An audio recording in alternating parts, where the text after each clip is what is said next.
Colin, you're not invited anymore. That was it.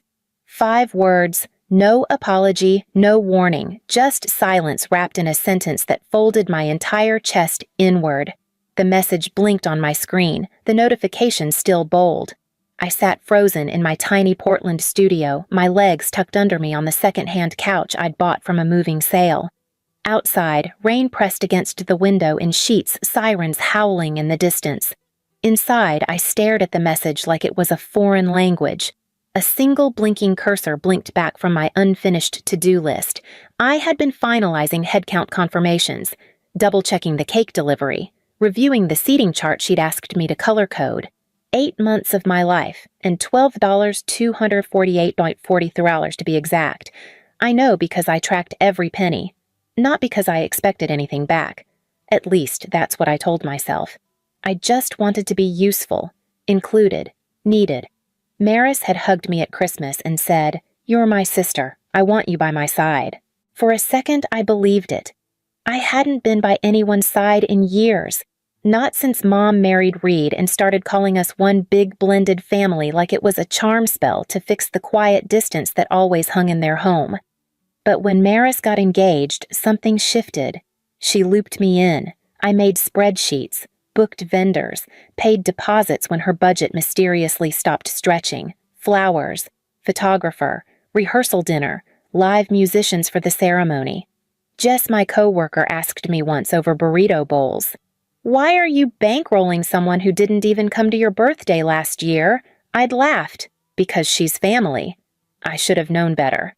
I picked up my phone, scrolled back up to the message, tapped her name, typed, "What do you mean? Not invited 3 dots." Then nothing. Outside, the rain kept falling. Inside, the cursor kept blinking. I reached over and shut my laptop. I stood up and went to the bookshelf where the rose gold binder sat neatly labeled Maris and Eli Wedding Planning. My fingers rested on the spine. Then I pulled it down and opened to the first page. It started on Christmas Eve. Maris handed me a wrapped box, long and flat. I thought it was one of those luxury scarves she always got from Reed's assistant, but when I opened it, I found a white wooden hanger with Maid of Honor scripted in gold wire. "You're serious?" I asked, blinking. She threw her arms around me. "Of course. You're my sister." Technically, we were half-sisters, but that was the first time she'd said it like it wasn't a technicality. I drove home that night with the hanger on the passenger seat like it might shatter. For the first time in years, I didn't feel like an outsider looking in. I felt chosen. The next day, I bought a rose gold binder. It had dividers for vendor contacts, payment logs, seating charts, everything. I labeled it Maris and Eli Wedding Planning and slid her engagement photo into the front pocket. It started small. A spreadsheet here, a reminder email there. Then she asked if I could help with vendor quotes. Then coordinate fittings. Then be at every cake tasting. It wasn't just help. I was running the whole thing. Every Saturday, I drove 2 hours from Portland to their suburb outside Salem.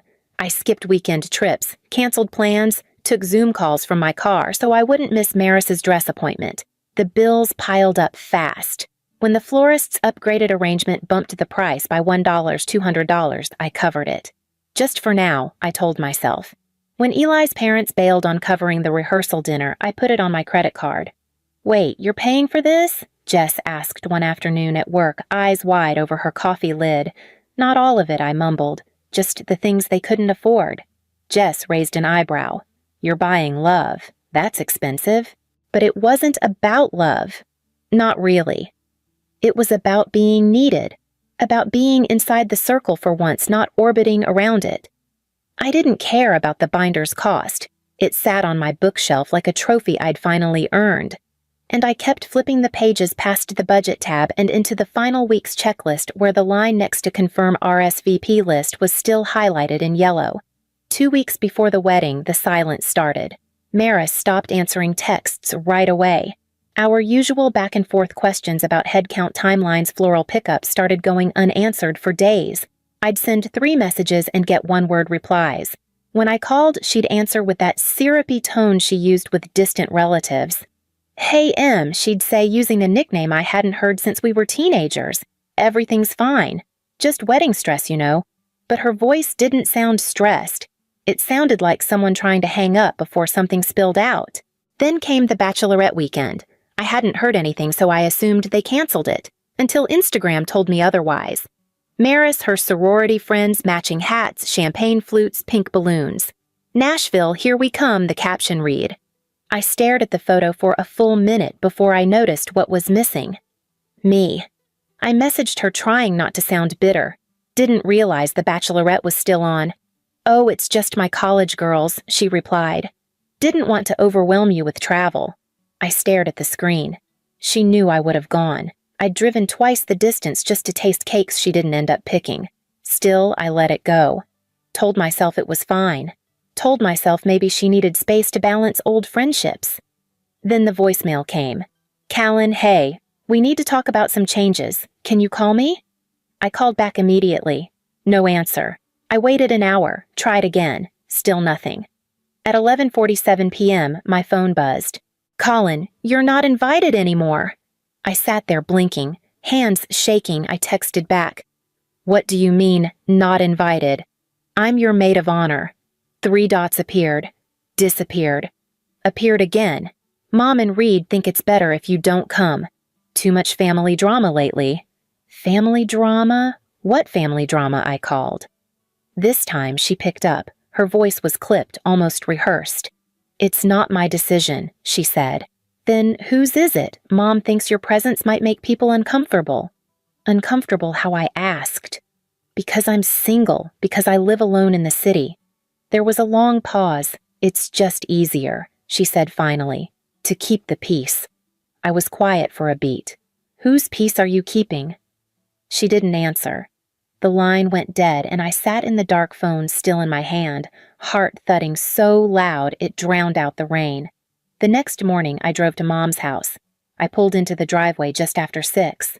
The house looked exactly as I remembered it, neatly trimmed hedges, pale shutters, a doormat that said, Welcome in a font, so cheerful it felt sarcastic. When I knocked, it took a full minute before the door opened. Jenny stood in her robe mascara, smudged beneath one eye like she hadn't slept. Her face shifted from surprise to something else, guilt maybe, or dread. Callan. What are you doing here so early? I didn't wait to be asked in. Explain to me why I'm uninvited from Maris's wedding. She stepped back wordlessly, and I followed her into the kitchen. The place was spotless staged, like it was waiting for a realtor. Every surface gleamed. It felt fake. We sat at the white quartz island. She poured herself coffee, not offering me any. It's complicated, she began. It's not, I said flatly. You either believe I deserve to be there or you don't. She sighed, twisting her wedding ring, a nervous tic I remembered from childhood. Reed's family. They're traditional. When they found out about your situation, they made some comments. I stared at her. What situation?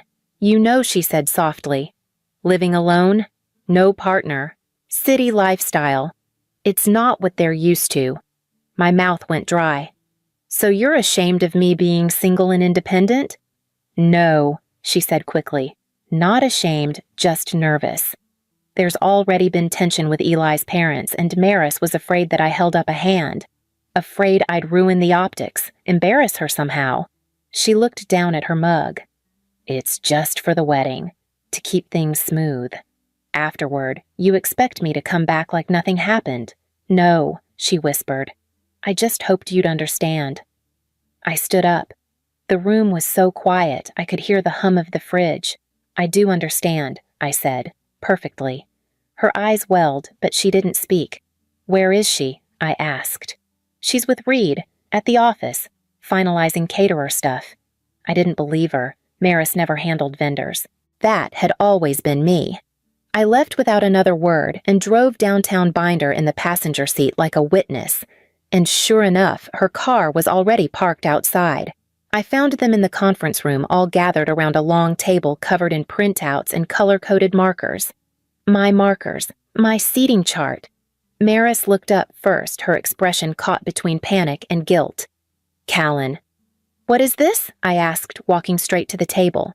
You're finalizing the seating chart without me. Reed didn't flinch. We're trying to move forward with the event given the recent shift. You mean the part where I was erased? I shot back. Eli stood beside Maris, eyes flicking from me to her and back again. He didn't look surprised, just tired. I pulled the rose gold binder from my bag and dropped it on the table. 8 months, dozens of weekends, over $12,000. And now I'm an inconvenience. Reed leaned back in his chair. Colin, no one asked you to spend that money. You chose to. Maris's eyes widened like she hadn't expected him to say it so plainly. They weren't gifts, I said. They were contributions, commitments. You asked me to be part of this. That doesn't mean you own it, Reed said calmly. This is about what's best for the family. Whose family, I asked, because it sure as hell isn't mine anymore. Eli cleared his throat. For what it's worth, he said softly. This wasn't my idea. I told Maris this wasn't right. Maris said nothing. I looked at her, really looked. She couldn't meet my eyes. That was when it clicked. I wasn't just excluded. I'd been used. Not as a sister, not as a bridesmaid, but as a placeholder. They didn't want my presence.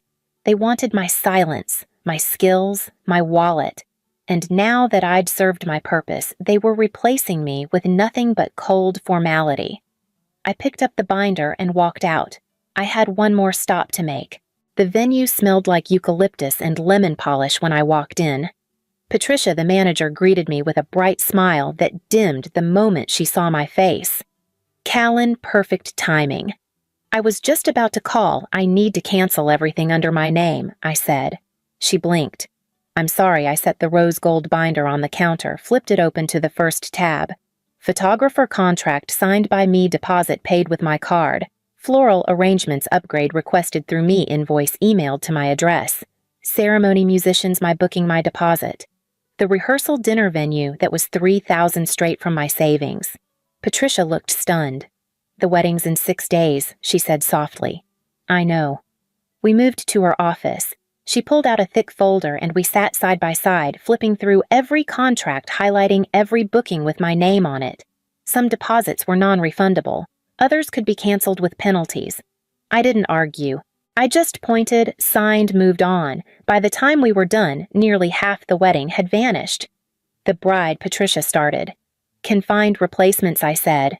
She just won't be using mine. My phone buzzed once as I stood. Then again. By the time I reached the front door, it was vibrating constantly. Rachel, Reed, Jenny. I didn't answer. I tucked the binder under my arm, nodded politely, and walked into the late afternoon light. There was nothing left to plan. The calls kept coming long after I stopped looking. How could you do this? You're ruining her big day. You always make it about you. Then panic. The florist backed out. The photographer says the contract's void. What do we do now? I read them once, then archived the thread. The day of the wedding came and went without me. I made banana pancakes, played the same record twice, cleaned my apartment until the floors squeaked. I didn't check social media. I didn't check anything. But later that evening, a text buzzed from a number I didn't recognize. It was Janet, my mom's old friend, the one who always called me sweet girl and slipped me extra pie on holidays. Thought you might want to see these. I'm sorry. 3 photos followed. Maris in a simple white dress holding a small bouquet. The flowers looked like someone picked them up from a grocery store cooler. The arch was bare. No live musicians. The chairs were mismatched. No rehearsal dinner posts, no grand celebration. Still, she smiled in every shot. But in the last photo where Eli was looking at her, Maris was looking somewhere else, over his shoulder. Her smile was fixed, her eyes searching. Like maybe she finally noticed what was missing. I put the phone down and poured myself another cup of tea. And when it was quiet again, I pulled the rose gold binder off the shelf, set it on the table, and opened a new tab. 3 weeks after the wedding, I heard a knock on my apartment door just after noon. When I looked through the peephole, it was her, Jenny. She held a paper bag in one hand and a tired look in the other. You can't ignore us forever, she said when I opened the door. I can try, I replied, stepping aside anyway. She walked in slowly, taking in the mismatched furniture, the thrifted rug, the stack of client folders on the coffee table. Her eyes landed briefly on the rose gold binder before she sat down. I brought lemon muffins. Your favorite, right? I didn't answer. She sighed and set the bag down. I made a mistake. I waited. A few, actually. Big ones. Still, I said nothing. I should have stood up for you. Told Reed that if he couldn't accept you, then maybe he couldn't accept me either. But you didn't. She nodded. I didn't. I was scared of conflict, of starting over again. I thought, if I kept the peace, everything would stay intact. At whose expense, I asked. She looked down. Yours? Silence filled the space between us, the sound of the fridge kicking on the faint traffic below the window. We're in counseling, she added after a moment. Reed and I. Trying to repair what's broken. I crossed my arms. What about Maris? Jenny hesitated. She's dealing with guilt. She knows she hurt you, but she's not ready to apologize. My jaw tightened. She asks about you sometimes, she added. Wants to know if you're okay. I didn't know what to do with that. So I stood up, walked to the kitchen, poured 2 mugs of tea, and handed her one. We sat quietly sipping, not pretending everything was fine. It wasn't perfect, but it was real. And it was the first time in years she saw me as more than something to explain away. Spring came early that year. I moved into a new apartment, still modest, but bigger. 2 windows instead of 1, and in the morning, the light spilled across my kitchen table like it had something to prove. My freelance business had picked up. Clients started referring other clients. Projects grew. For the first time, I wasn't chasing invoices or apologizing for my rates. I was booked. The rose gold binder still sat on the shelf, but now it held client proposals, branding timelines, and launch strategies. I'd replaced seating charts with marketing plans, RSVP trackers with revenue goals. It was still organized by color. Still mine. I started seeing someone too. A photographer named Lane.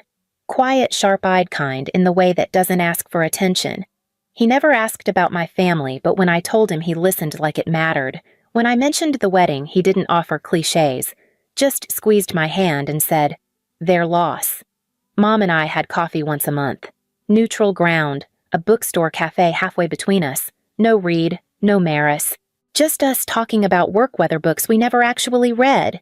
It wasn't forgiveness, not yet. But it was something, and it no longer felt like I was proving I deserved to be there. I was just there, growing, blooming anyway. The way some flowers do even in soil that tried not to hold them. The night of the ceremony, I wore a deep green dress and carried nothing but a small clutch and my name. No weight, no binder. When they called me up, I walked onto the stage, steady and quiet. The applause felt real, not out of obligation, not because someone needed a favor, but because I'd earned it. As I reached the podium, I glanced across the crowd. That's when I saw her. Back row, simple black dress, no flashy jewelry, no entourage. Maris. Our eyes met for half a second. She didn't smile. She just watched, like someone who wasn't sure if they were supposed to be there. I turned back to the microphone and gave my speech, short, sincere, and mine. Afterward, I moved through the reception, accepting congratulations, clinking glasses, laughing with people who had met me through my work, not my family. My phone buzzed once in my hand. You deserved this. I looked at it for a long moment. Then I deleted the message. No reply. No drama. No need. I slid the phone into my bag and turned back to the conversation, someone already asking about my next project. And I smiled, not for who was watching, but for who was finally free. I placed the binder on the shelf beside old sketchbooks and photo albums. Not out of anger. Not to forget. Just to say that part of me is finished. It used to hold every detail of someone else's dream. Now it holds a quiet reminder of how far I went to be chosen and how much further I've come since choosing myself. They never sent the invitation, but they gave me something better. They gave me back my voice, my time, my peace. They gave me the space to become someone who no longer begs for belonging because I built a life I fit into all on my own. I sat at my desk, the late afternoon sun streaking across the wood, and unwrapped a new set of stationery. Clean pages, soft weight. The first sheet would hold a client proposal. The second, a handwritten note to someone who saw me before I had to prove it. There would be no save the dates, no place cards, no RSVP trackers. Just stories worth writing. in the steady growing sense that I didn't miss the celebration I had, simply moved it somewhere they could no longer touch.